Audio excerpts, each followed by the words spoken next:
novel and major issue, not the trivial aspect of just the shelter. Mr. Speaker, the finance bill has raised the issue that every Kenyan is saying, Mama Mboga want road, Mama Mboga want education, Mama Mboga want electricity, Mama Mboga want health services. How is the government going to provide this if we are not going to raise money? The former government utilized our coffers when they were exiting, and the people in front leading the Azimio brigade, they are the same battalion that took off with the money that was left at the treasury.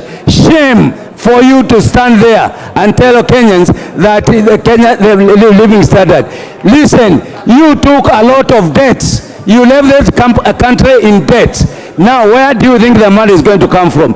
Mr. Speaker, we are pretenders of the greatest honor. There is no way that we are going to lower the standard of living for Kenyans if we don't increase productivity. Productivity cannot come as if there is no money put in the investment in terms of agriculture and support services.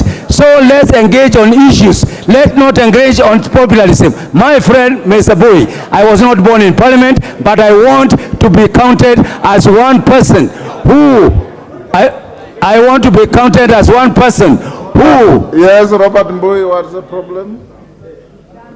Honorable Speaker, we are debating the finance bill, and it is very shocking for the honorable member who was on the floor, the Honorable Ndikiri, to start lecturing me and mentioning my name.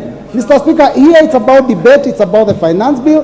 Whatever emotions you have, please do not, I think, protect me, Mr. Speaker. Mr. Speaker, I will call him on. Order Ndikiri to be